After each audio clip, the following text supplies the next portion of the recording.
اعوذ باللہ من الشیطان الرجیم بسم اللہ الرحمن الرحیم۔ شروع اللہ کے نام سے جو بڑا مہربان نہایت رحم کرنے والا ہے۔ اللہ کی بنائی ہوئی اس کائنات کے اندر بہت سارے ایسے بادشاہ آئے جنہوں نے اللہ تعالیٰ کے نظام کو بدلنے کی کوشش کی اور اللہ تعالیٰ کی ذات کو چھوڑ کر خود خدا بن بیٹھے اور خدائی کا جھوٹا دعویٰ کر بیٹھے۔ خدائی کا جھوٹا دعویٰ کرنے والے بادشاہوں میں سے ایک بادشاہ ایسا بھی تھا جس کو اللہ تعالیٰ نے پوری روئے زمین کی بادشاہت عطا فرمائی تھی۔ اس کے باوجود اس بادشاہ نے نہ صرف خدائی کا جھوٹا دعویٰ کیا بلکہ یہ اس قدر سرکش اور نافرمان ہو گیا کہ اللہ تعالیٰ کی ذات کو جنگ کے لیے للکارنے لگا اور معاذ اللہ اللہ تعالیٰ کو جنگ کے لیے کہنے لگا۔ پیارے دوستوں، آج کی اس ویڈیو میں ہم آپ کو بتائیں گے کہ اللہ تعالیٰ کو جنگ کے لیے للکارنے والا بادشاہ نمرود کون تھا۔ جب اس بدبخت بادشاہ نے اللہ تعالیٰ کو جنگ کے لیے للکارا تو پھر اللہ تعالیٰ نے کون سی حقیر مخلوق کے ذریعے اس کے ساتھ جنگ کی اور اس بدبخت بادشاہ کو ہلاک کر دیا اور پوری دنیا کے لیے عبرت کا نشان بنا دیا۔ پیارے دوستوں، قرآن پاک کے اس عبرت ناک اور ایمان افروز واقعے کو سننے کے لیے آپ سے ہماری یہ گزارش ہے کہ ہماری اس ویڈیو کو اینڈ تک ضرور دیکھیے گا۔ پیارے ناظرین، اس دنیا کی تاریخ میں 4 بادشاہ ایسے گزرے ہیں جن کو اللہ تبارک و تعالیٰ نے پوری روئے زمین پر حاکم بنایا تھا۔ ان میں سے 2 بادشاہ مسلمان تھے اور 2 کافر تھے۔ مسلمان بادشاہوں میں سے ایک کا نام حضرت ذوالقرنین علیہ السلام تھا جبکہ دوسرے کا نام حضرت سلیمان علیہ السلام تھا، جن کو اللہ تعالیٰ نے منصب نبوت پر فائز فرمایا تھا۔ اور کافر بادشاہوں میں سے ایک کا نام نمرود اور دوسرے کا نام باقر نصر تھا۔ پیارے دوستوں، خدائی کا جھوٹا دعویٰ کرنے والا بادشاہ نمرود شہر بابل کا حاکم تھا۔ اس بادشاہ کا نمرود بن کنعان بن قوس بن سام بن نوح تھا۔ پیارے دوستوں، روایت میں آتا ہے کہ اللہ تعالیٰ نے نمرود کو پوری روئے زمین پر حکومت عطا فرمائی تھی۔ اس بادشاہ نے پوری روئے زمین پر 400 سال تک حکومت کی۔ یہ ایک جابر اور ظالم بادشاہ تھا اور اس کے دور کے اندر بت پرستی عام ہو چکی تھی۔ لوگ اللہ تعالیٰ کی وحدانیت کو چھوڑ کر بتوں کی پوجا کیا کرتے تھے اور نمرود کو اپنا خدا مانتے تھے اور اس کی عبادت کیا کرتے تھے۔ اس نمرود دور کے اندر بت پرستی اس قدر عام تھی کہ تمام نمرودیوں نے اپنے خداؤں کے طور پر بہت سارے بت بنائے ہوئے تھے جن کی یہ لوگ پوجا کیا کرتے تھے۔ اس کے ساتھ ساتھ نمرود خود کو بھی خدا کہہ کر اپنی پوجا کرنے کا حکم دیتا تھا۔ اس قوم کی ہدایت کے لیے اللہ تعالیٰ نے اپنے پیارے پیغمبر حضرت ابراہیم علیہ السلام کو مبعوث فرمایا۔ کفر، شرک اور بت پرستی کے اس دور کے اندر حضرت ابراہیم علیہ السلام ہی وہ واحد شخص تھے جو اللہ تعالیٰ کی وحدانیت پر ایمان رکھتے تھے اور بتوں کی پوجا کی بجائے اللہ تعالیٰ کی عبادت کیا کرتے تھے۔ حضرت ابراہیم علیہ السلام نے جب اس قوم کے اللہ تعالیٰ کی ذات کو چھوڑ کر بتوں کی پوجا کرتے ہوئے دیکھا تو حضرت ابراہیم علیہ السلام نے اس قوم کو ہدایت کی طرف بلایا اور بتوں کی پوجا کرنے کی بجائے اللہ تعالیٰ کی عبادت کرنے کا حکم دیا۔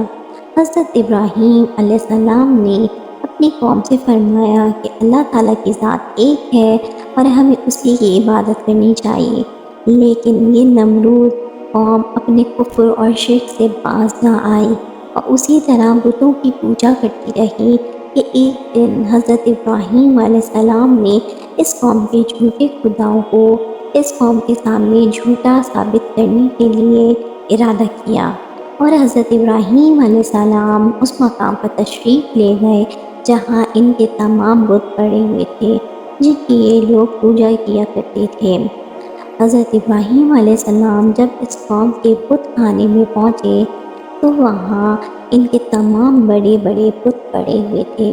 حضرت ابراہیم علیہ السلام نے ان کے تمام بتوں کو توڑ دیا اور تمام بتوں کو توڑنے کا الزام ان کے بڑے بت پر لگا دیا۔ اس کے بعد جب تمام نمرودی اپنے بت خانے میں واپس آئے تو انہوں نے اپنے بتوں کو ٹوٹا ہوا دیکھا۔ نمرود قوم اس بات کو اچھی طرح جانتی تھی کہ ہمارے اندر صرف حضرت ابراہیم علیہ السلام ہی وہ واحد شخص ہے جو بتوں کے خلاف باتیں کرتے ہیں اور بتوں کی بجائے اللہ تعالیٰ کی عبادت کرنے کے لیے حکم دیتے ہیں۔ جب نمرودیوں نے اپنے خدا کو ٹوٹا ہوا دیکھا تو وہ سمجھ گئے کہ یہ کام حضرت ابراہیم علیہ السلام کا ہے۔ چنانچہ تمام نمرودیوں نے حضرت ابراہیم علیہ السلام سے بدلہ لینے کے لیے حضرت ابراہیم علیہ السلام کو قتل کرنے کا منصوبہ بنا لیا۔ چنانچہ تمام نمرودی نمرود کے دربار میں حاضر ہوئے اور نمرود کو سارا واقعہ سنایا اور نمرود سے حضرت ابراہیم علیہ السلام کو سزا دینے کا کہا۔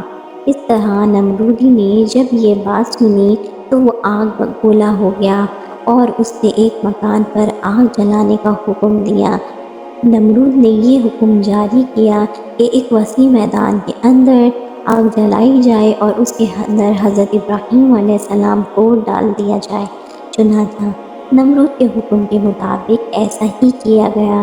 دور دراز سے بہت ساری لکڑیاں اکٹھا کی گئیں اور ایک وسیع میدان کے اندر جمع کی گئیں اور ان کے اندر آگ جلا دی گئی، اور حضرت ابراہیم علیہ السلام کو سزا دینے کے لیے جو آگ جلائی گئی تھی وہ اس قدر زیادہ تھی کہ اس کے شعلے آسمانوں کو چھو رہے تھے۔ پیارے دوستوں، جب نمرود کے حکم کے مطابق ایک وسیع میدان کے اندر آگ کو جلا دیا گیا تو اس کے بعد حضرت ابراہیم علیہ السلام کو اس آگ کے اندر ڈال دیا گیا۔ جیسا کہ حضرت ابراہیم علیہ السلام اس آگ کے اندر تشریف لائے تو اللہ تعالیٰ نے فوراً آگ کو حکم دیا کہ اے آگ تو حضرت ابراہیم علیہ السلام پر ٹھنڈی اور سلامتی والی ہو جا۔ تو وہ اللہ تعالیٰ کے حکم کے مطابق حضرت ابراہیم علیہ السلام پر ٹھنڈی اور سلامتی والی ہو گئی، اور حضرت ابراہیم علیہ السلام ارشاد فرماتی ہیں کہ میں جتنے دن بھی آگ میں رہا اتنے دن اللہ تعالیٰ کے خاص فضل اور رحمت میں تھا۔ جو سکون اللہ تعالیٰ کی طرف سے مجھے آگ کے اندر عطا کیا گیا تھا وہ اس سے پہلے کبھی نہ تھا۔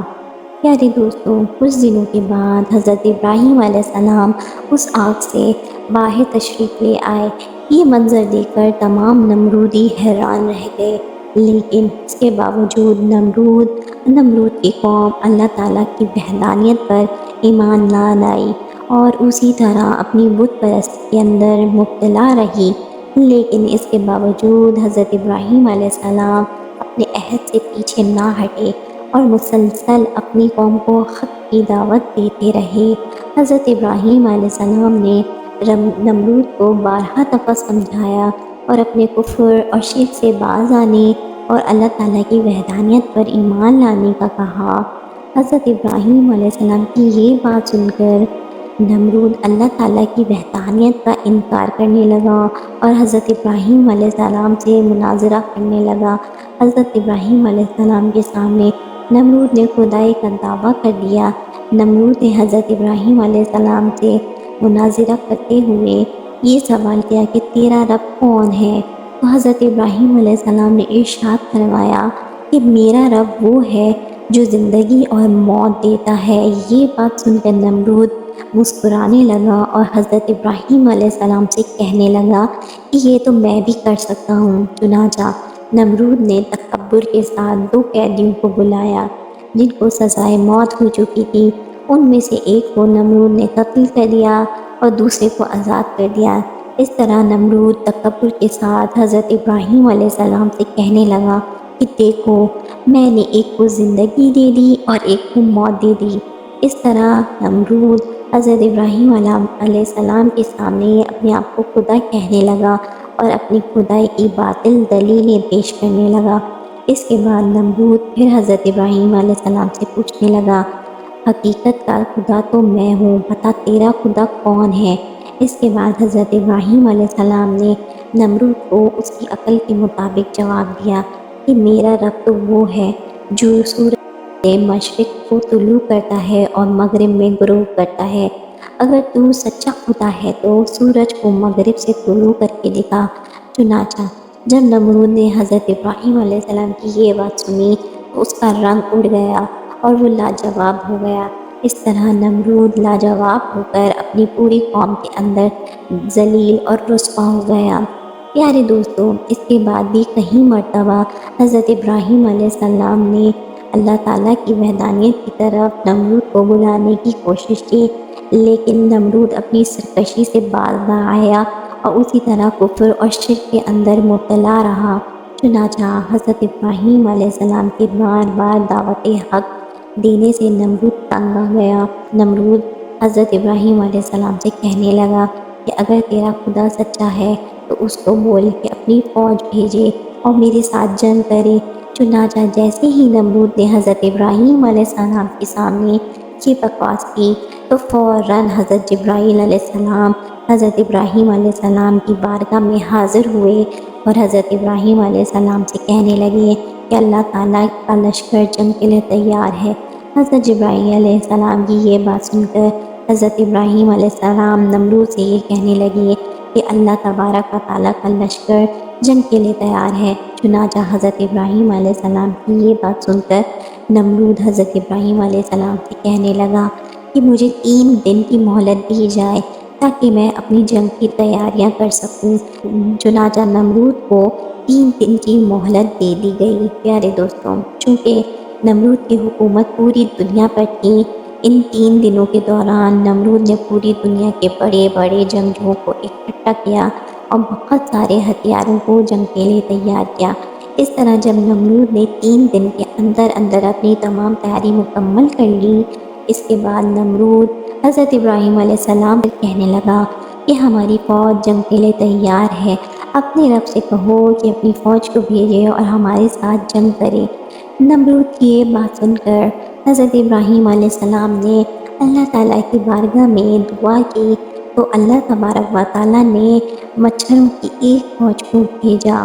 ان مچھروں کی تعداد اس قدر زیادہ تھی کہ وہ مچھر پورے آسمان پر پھیل گئے اور اللہ تبارک و تعالیٰ نے ان مچھروں کو نمرود کی فوج پر مسلط کر دیا۔ یہ مچھر اللہ تعالیٰ کے حکم سے دیکھتے ہی دیکھتے نمرود کی فوج کا گوشت کھا گئے اور ان کا خون پی گئے۔ اس وقت تمام نمرود کی فوج کی ہڈیاں ہی بچی رہ گئیں۔ چنانچہ اس دردناک منظر کو دیکھ کر نمرود اپنے محل کی طرف بھاگا اور اپنی بیوی کے کمرے کے اندر چھپ گیا۔ اللہ تعالیٰ کے حکم سے ایک لنگڑا مچھر نمرود کے گھر میں داخل ہوا۔ نمرود نے جب اس مچھر کو دیکھا تو اپنی بیوی سے کہنے لگا کہ یہ وہ مخلوق ہے جس نے ہماری فوج کو ہلاک کر دیا۔ چنانچہ اسی گفتگو کے دوران وہ لنگڑا مچھر اللہ تعالیٰ کے حکم سے نمرود کی ناک میں داخل ہو گیا اور وہ لنگڑا مچھر نمرود کے دماغ کو چاٹنے لگا۔ وہ مچھر نمرود کے دماغ کو چاٹتا تو اس سے نمرود کو اس قدر تکلیف ہوتی کہ نمرود اپنے سر کو دیواروں پر مارنے لگ جاتا۔